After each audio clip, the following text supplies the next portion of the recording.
बिस्मिल्लाहिर्रहमानिर्रहीम, अस्सलाम वालेकुम, वेलकम बैक। और सबसे पहले आप सब लोगों को रमज़ान मुबारक। और अल्लाह पाक से दुआ है कि इस रमज़ान की बरकत से सबको ये जो वबाई बीमारी फैली हुई है कोरोना वायरस के नाम से, इससे अल्लाह पाक सबको महफूज रखे। और मेरी आप लोग सब लोगों से रिक्वेस्ट है कि यार घरों से बाहर ना निकलें, अपने घरों में रहें, क्योंकि आप अकेले के लिए ये नहीं, ये आपकी पूरी फैमिली के लिए ये ज़रूरी है कि आप लोग सब लोग घरों में रहें। क्योंकि बाहर से अगर कोई एक फैमिली का फ़र्द इस चीज़ को लेके घर में आ जाता है तो उससे घर के सारे लोग अफेक्ट हो जाएंगे। तो बेहतर है यार घरों में रहो, घरों में रह के अच्छे से कुछ स्टडी करो। ये भी आपके पास एक अच्छा टाइम है घर में बैठ के स्टडी करने का, फैमिली को टाइम देने का। तो प्लीज़ घरों में रहिए और अपनी फैमिली को, अपने बहन भाइयों को, अपने माँ बाप को टाइम दीजिए और फारिग टाइम में स्टडी कीजिए, टाइम ज़ाया मत कीजिए। तो आज हमारी चौथी क्लास है, लेक्चर नंबर 4 है। तो इसमें हम लोग क्या पढ़ेंगे? हम लोग देखेंगे anchor tag, href attribute, download attribute और मेल टू। और इसके अलावा भी हम लोग बहुत कुछ उसमें सीखेंगे, बहुत सारी चीज़ें जो इधर नहीं लिखी हुई और लेकिन हम लोग वो भी देखेंगे इसके अंदर। तो चलिए स्टार्ट करते हैं। हमारी उसी फाइल को खोल लेते हैं। मैंने ऑलरेडी HTML का स्ट्रक्चर राइट किया हुआ है ताकि टाइम ज़ाया ना हो और डायरेक्ट हम लोग कुछ काम शुरू कर सकें।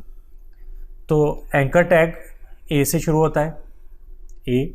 बल्कि इससे पहले हम लोग इसको समझ लेते हैं कि एंकर टैग होता क्या है और कैसा दिखता है, वो हम लोग अपनी स्लाइड पे देख लेते हैं। तो जनाब ये होता है एंकर टैग। पेन ले लेता हूँ। ए से शुरू होता है, सेम उसी तरह लेस देन का साइन, और इसमें ये टैग का नेम ए से शुरू होता है। ये href का इसका एट्रीब्यूट है, ये भी हम लोग पढ़ने वाले हैं, हमारे टॉपिक में शामिल है।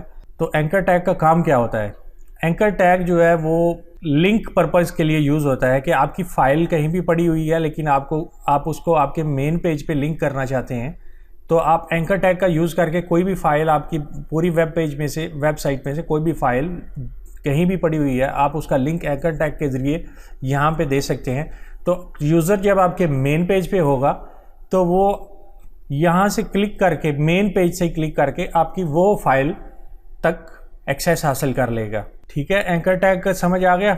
अभी एंकर टैग क्या होता है ये समझ आ गई। अभी href देख लेते हैं कि एंकर टैग के अंदर href क्या काम करता है। href का मतलब होता है हाइपरटेक्स्ट रेफरेंस। हाइपरटेक्स्ट रेफरेंस ये होता है कि ये एक लिंक बनाता है। ये एंकर टैग को बताता है कि जो फाइल आपने एक्सेस करनी है उसका लिंक, यानी उसका लिंक या उसका रेफरेंस ये है। और ये जो टेक्स्ट होता है ये हम अपने पेज पे डिस्प्ले करते हैं। और एंकर टैग इस टेक्स्ट को कुछ इस तरह अंडरलाइन करके डिस्प्ले करता है कि यूज़र को ये पता चल जाए कि ये कोई आम टेक्स्ट नहीं बल्कि एक लिंक है। और जैसे ही यूज़र इसके ऊपर कर्सर अपना लेके जाता है तो उसका कर्सर चेंज हो जाता है, वो एक हाथ की शक्ल का आ जाता है, हैंड टूल बन जाता है। तो ये था हमारा एंकर टैग। अभी इसका कुछ प्रैक्टिस देख लेते हैं। वापस अपने फाइल में चलते हैं। VS कोड खोलता हूँ मैं। चलिए जी, यहाँ पे आप लोग हम इसकी बाकायदा प्रैक्टिस करेंगे।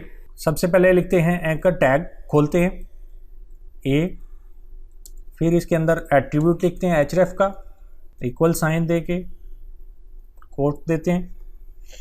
और यहाँ पे हम लोग अपनी वो फाइल जो img वाली फाइल है वो लिखते हैं, img.png। तो बेसिकली हमने इसका रेफरेंस एंकर टैग को दिया है कि हम यूज़र को ये चीज़ दिखाना चाहते हैं। इसके आगे हमारे पास एक और चीज़ होती है, आल्ट का एट्रीब्यूट होता है। ठीक है, आल्ट का एट्रीब्यूट क्या करता है कि जैसे किसी रीज़न से हमारी पिक्चर डिस्प्ले नहीं हो पाई तो आल्ट का एट्रीब्यूट, यहाँ पे हम लोग जो टेक्स्ट लिखेंगे आल्ट का एट्रीब्यूट वो टेक्स्ट पेज पे डिस्प्ले करेगा। सो बेसिकली ये इसका मतलब होता है अल्टरनेटिव, यानी अगर पिक्चर नहीं नज़र आई तो कुछ और जो हमने अल्टरनेटिव रखा हुआ है वो दिखा दो। इसमें टेक्स्ट भी लिख सकते हैं और कोई और फोटो भी डाल सकते हैं, लेकिन मैं यहाँ पे लिख देता हूँ इमेज नॉट फाउंड। इसको मैं बंद करता हूँ इस तरह, और यहाँ पे मैं वो टेक्स्ट लिखता हूँ जो मैं यूज़र को पेज पर दिखाना चाहता हूँ। मैं लिखता हूँ व्यू इमेज, इसको मैं सेव कर लेता हूँ। अपना पेज खोल के देखता हूँ तो ये वो टेक्स्ट इधर आ गया हुआ है। इसको मैं जैसे ही क्लिक करता हूँ तो मेरे सामने ये पिक्चर खुल जाती है ना मैजिक।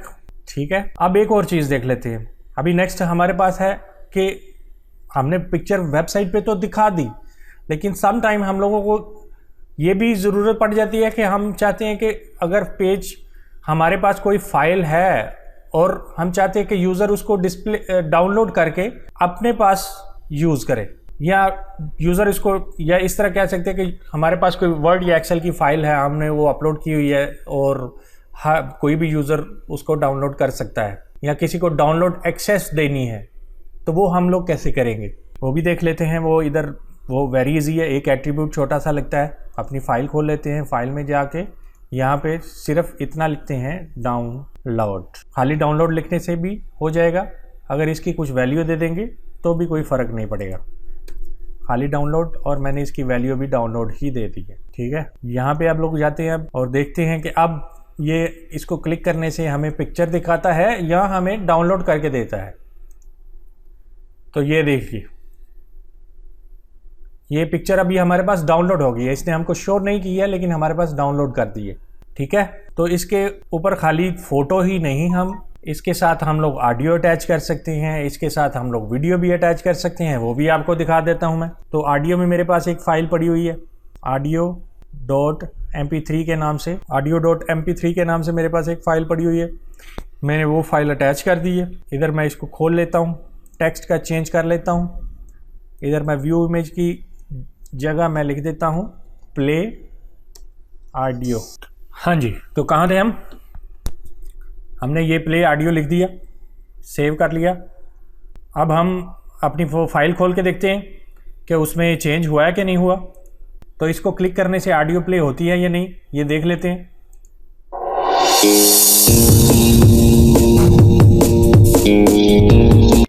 जी, तो इसको क्लिक करने से अभी हमारा ऑडियो लिंक जो है वो एक्टिव होता है और ऑडियो प्ले हो जाती है। इसी तरह वीडियो का लिंक भी हम लोग डाल के देख लेते हैं कि वीडियो कैसे काम करता है। वीडियो भी सेम इसी तरह ही काम करेगा, जैसे यहाँ पे फाइल का नाम चेंज करना है, वीडियो फाइल दे देनी है, और यहाँ पे हम लोग लिख देते हैं प्ले वीडियो।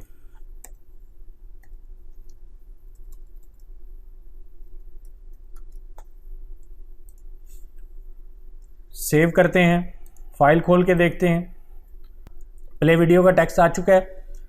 क्लिक करते हैं, हमने उसकी एक्सटेंशन चेंज नहीं की इसलिए ये प्ले नहीं हुआ। ये देखें ना, छोटी छोटी गलती आपको इस तरह ही समझ में आती है। .mp4 लिखेंगे तो चलेगी। ठीक है, तो इस तरह की गलतियां जब आप कोडिंग करते हैं तो इस तरह की छोटी छोटी गलतियां होती रहती हैं आपसे। फिर से सेव कर लेते हैं, रिफ्रेश, प्ले वीडियो।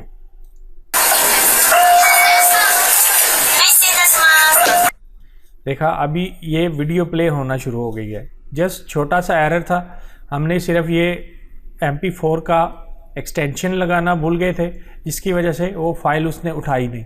तो ये चीज़ें बड़े ध्यान से नोट किया करें कि कुछ, ताकि आप जब खुद काम करें तो आपको अगर कोई प्रॉब्लम हो जाए तो आप इस तरह उसको ट्रबल शूट कर लिया करें। अभी नेक्स्ट हमारे पास है ईमेल का लिंक। ईमेल का लिंक कैसे बनाते हैं और उसकी क्या ज़रूरत होती है। ईमेल का लिंक हम लोग जब वेबसाइट के अंदर अपना एड्रेस लिखते हैं, अपना कॉन्टैक्ट लिखते हैं, तो वहाँ पे हम लोग ईमेल भी लिखते हैं कि कोई यूज़र जब हमारे साथ कॉन्टैक्ट करना चाहे तो ये ईमेल के ज़रिए हमें ईमेल कर सकता है। तो आजकल के दौर में सब लोग बिज़ी हैं और किसी के पास इतना टाइम नहीं होता है कि वो पेज खोले और आउटलुक खोले, आपका ईमेल एड्रेस कॉपी करे, आपका ईमेल एड्रेस फिर आउटपुट में कॉपी करे, वहाँ पे फिर ईमेल टाइप करे, फिर आपको सेंड करे। तो मोस्टली लोग इस चीज़ को इग्नोर कर देते हैं और वही बंदा जो आपसे कॉन्टैक्ट करेगा कि जिसका आपकी सर्विसेज के बिना काम नहीं चलता, तो वही बंदा आपको सिर्फ कॉन्टैक्ट करेगा। यानी उसको कोई कुछ और नहीं मिल रहा, कोई और सर्विस नहीं मिल रही तो आपसे कोई कॉन्टैक्ट करेगा, ठीक है। लेकिन इस चीज़ को हम अवॉइड कर सकते हैं कि हम ईमेल को भी एज ए लिंक दे सकते हैं कि जैसे यूज़र उसके ऊपर क्लिक करे वो डायरेक्ट आउटपुट उसका खुद खुल जाए ऑटोमेटिकली, और उसमें हमारा ईमेल एड्रेस ऑलरेडी उसके टू के ऑप्शन में हमारा ईमेल ऑलरेडी पेस्ट हो गया हो। तो उसको क्या करना होगा, जस्ट अपना मैसेज टाइप करना है और सेंड के बटन पर क्लिक कर देना है, वेरी सिंपल। तो आइए देख लेते हैं इसको कैसे करते हैं। सिंपल है, वैसे ही ए का टैग खोलते हैं, href लिखते हैं, इक्वल कोट्स डालते हैं। कोट्स डाल के अभी हम यहां पे एक वर्ड यूज करेंगे, मेल टू।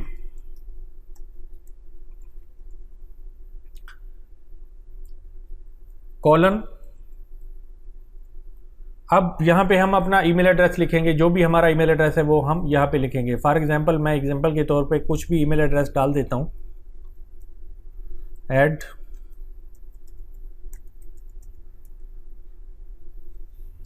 इसको मैं क्लोज करता हूं और यहां पे मैं वो टेक्स्ट दे देता हूं जो कोई यूजर को डिस्प्ले होगा, उसमें मैं लिखता हूं ईमेल अस। तो ये ऑलरेडी आपका ईमेल का लिंक बन चुका है।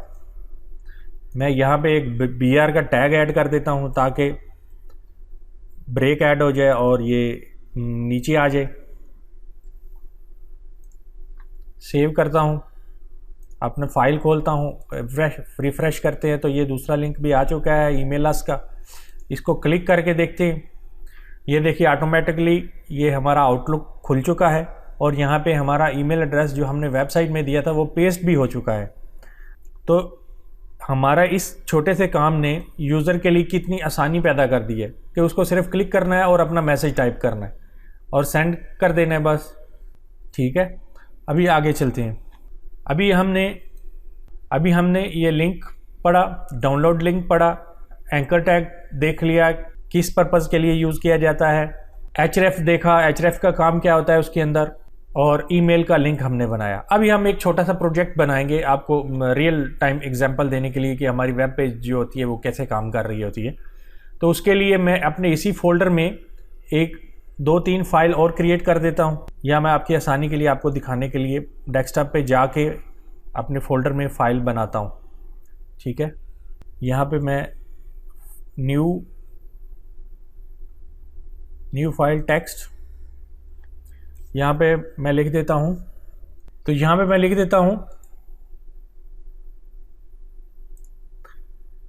मैं लिख देता हूँ products.html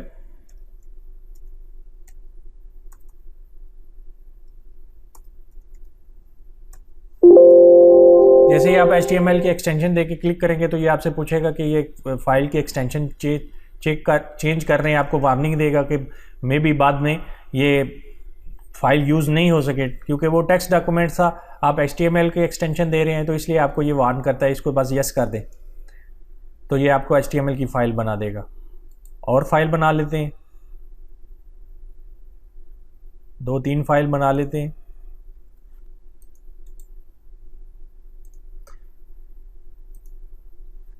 इसको हम नाम दे देते हैं सर्विसेज का,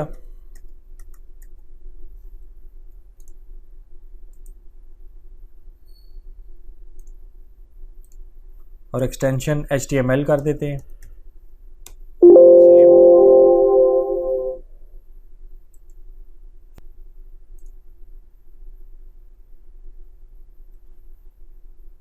contact us dot HTML, ठीक है। अब हम ये तीनों फाइल अपने इस पेज पे लिंक करेंगे और इनको देखेंगे कि ये लिंक काम करते हैं या नहीं करते। तो चलिए पेज में चलते हैं अपने में, ये डिलीट कर देते हैं इधर से। तो सबसे पहले ए का टैग, href इक्वल products.html,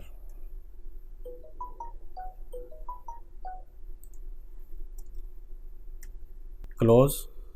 इधर हम टेक्स्ट लिखते हैं आवर प्रोडक्ट्स। इसको कॉपी कर लेता हूँ 2 बार।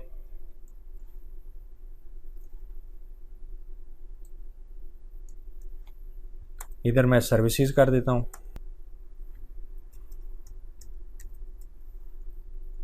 इधर मैं कॉन्टैक्ट अस कर देता हूँ।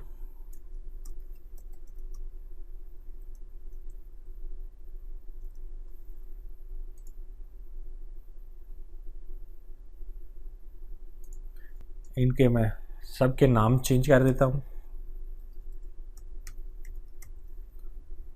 यहाँ पे मैं कर देता हूँ कॉन्टैक्ट।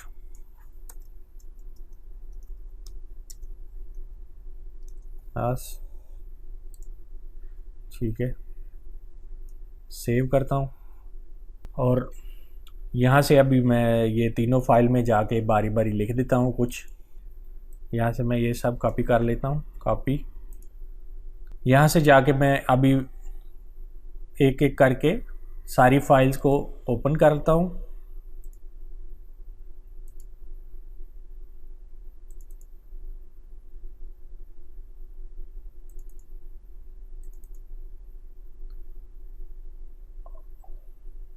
और इनमें हम अपना स्ट्रक्चर पेस्ट कर देते हैं,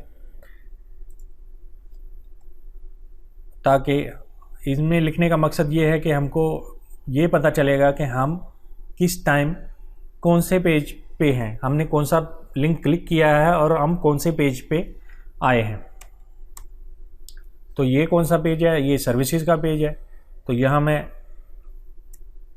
आपका H1 ले लेता हूँ टैग, और यहाँ पे लिख देता हूँ आवर सर्विसेज, ताकि हमको पता चल सके कि हम सर्विसेज के पेज पे हैं। प्रोडक्ट में जाता हूँ, प्रोडक्ट में जाके भी मैं H1 का टैग ले लेता हूँ, और यहाँ पे मैं लिख देता हूँ आवर प्रोडक्ट्स। इसी तरह कॉन्टैक्ट पे जाके भी मैं सेम लिखता हूँ H1।